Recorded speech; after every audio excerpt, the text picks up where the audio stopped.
Halo guys, jumpa lagi di sini bersama saya di Motivasi Wong Edan. Ini saya bertemu dengan seseorang yang sangat luar biasa, itu dadakan. Tadinya ini kosong, ya, tidak ada meja tapi ada karung-karung. Tapi karena bapaknya baik, semua diangkat ya, supaya podcastnya bagus katanya. Gitu ya. Inspirasi kali ini saya ingin mengangkat sebuah ide yang sangat luar biasa dari sahabat saya yang ada di sebelah sini guys, sebelah ini. Sangar ya, guys.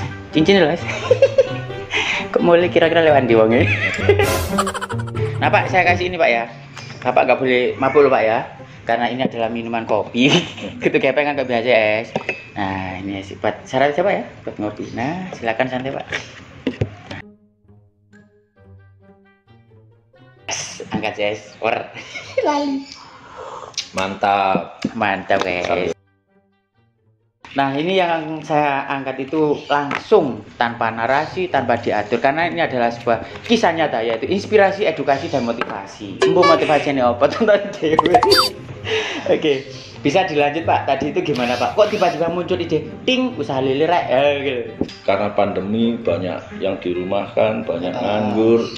Akhirnya dari paguyuban itu berinspirasi kalau kita membuat sebuah income lain. Ya toh. Kenapa kita ambil lele? Karena kita secara perhitungan bisnisnya, lele waktunya atau durasi panennya lebih cepat daripada ikan-ikan lain. Untuk berbudidaya itu sebenarnya sama seperti kita punya anak. Jadi kita perlu konsistensi, perlu ketepatan, ya toh. Terus dari tempat itu juga harus selalu bersih, ya toh. Air itu harus sirkulasi atau minimal harus ada penggantian, ya toh. Terpenting lagi ketika memberi pakan, kalau kita beli pakan itu harus dibibis. Dibibis itu nanti direndam dulu, pakai air biasa atau pakai ramuan, misalnya ada vitamin atau jamu-jamuan. Nah itu dimix di situ, ya toh, diaduk dengan pakan yang baru tadi, karena pakan itu keras. Yang dikhawatirkan ketika lele makan kebanyakan, itu lah itu apa lu kakek tuh ini dia masuk ke telan, cuma di dalam lambungnya nanti pakan ini mekar kena air. Nah, sehingga akan sama halnya kalau kita itu tersedak, terus susah bernapas, lembung, tewas, sikat kancane. Balik meneh. Nah, selama ini ada nggak yang ini Pak? Kok gak konsistensi sih sehingga iwakku keluar atau keluarkan? Jadi lele itu kalau tidak konsisten, artinya kalau kita tidak tepat memberi waktu makan, seperti kita makan pagi, siang, malam umpamanya, otomatis akan muncul sifat kanibalisme dari lele tersebut. Wah, ini benar. Alias lele ini geragas, koncoy sing gak eleman, caplok. Tak pikir kena hilang. Guys, jadi lele itu punya sifat kanibalisme. Pak, ada satu kejadian lucu nggak Pak? Yang tadi masalah ngasih makan itu Pak, yang sehingga kekenyangan itu Pak. Oh ada. Nah ini kita bilang konyol-konyol, ya kita bilang ini edukasi, kepedulian khususnya warga ya. Warga kadang ada terus dipakani. Nah sing kayak pakan ini ternyata pakannya karena tidak ada tempat khusus ya. Nah, ini ada tetangga atau warga lainnya ngajak anaknya. Wah, moro karena si nungguin. Ambil pakan, dipiukno kan ruame gitu lah. Akhirnya terjadi over. Nah, over kita tidak tahu. Karena itu sampingan ya toh. Akhirnya besoknya atau nanti sore lo kok podo ngambang.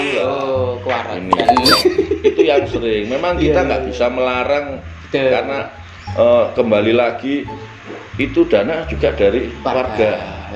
Cuma kita selalu menghimbau, ya toh. Nek mrene ojo pisan-pisan celemut ya pakane gelis entek ini ya entek kabeh. Itu yang kadang kita lepas kontrol. Karena ya memang di tempatnya sih tempat umum. Pak. Walaupun itu di pinggir sungai. Tapi karena kita ya plus minusnya untuk mengedukasi anak-anak kita yang kecil-kecil balita kadang nangis diajak ke kolam lihat lele waktu makan itu, waduh senengnya luar biasa ya. Tapi sebenarnya itu berdampak. Kita mau melarang dia ya melu urunan, dilarang ya apa? Nek mati kabeh itu dingdudingan. Iya makanya ngapa itu lucu. Betul. Itu adalah sebuah pentingnya konsistensi ya.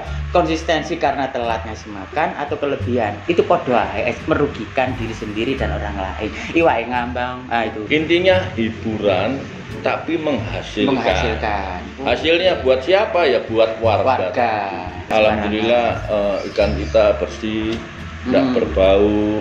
Kata orang lele itu kan gempros. Betul Pak, betul. Nah, biasanya ya saya sehari sekali pagi itu saya kuras.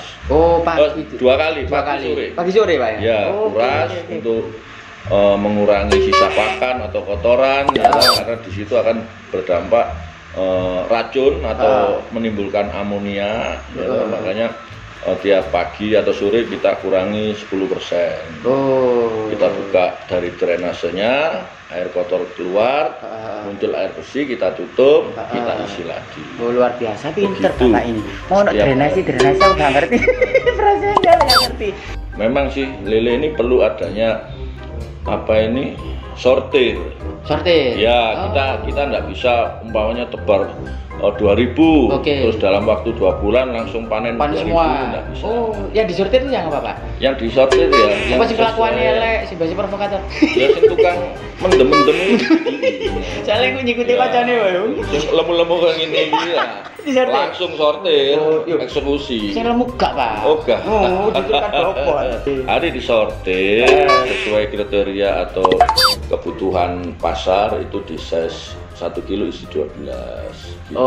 Iya. Kembali lagi dari hasil penjualan itu kita kumpulkan, kita masukkan ke kas paguyuban. Dari kas paguyuban ini nanti ada yang namanya koperasi. Ya. Enak iso nyeling. Ya, tujuannya itu kembali untuk mendongkrak kesejahteraan di lingkungan kita. Luar biasa.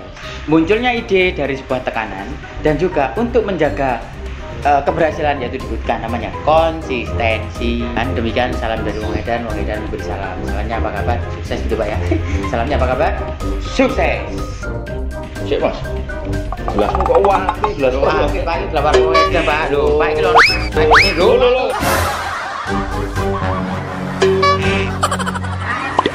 Halo guys, ini saya sekarang bersama Bapak Widodo berada di lokasi. Nah, di belakang saya ini ada ibu-ibu.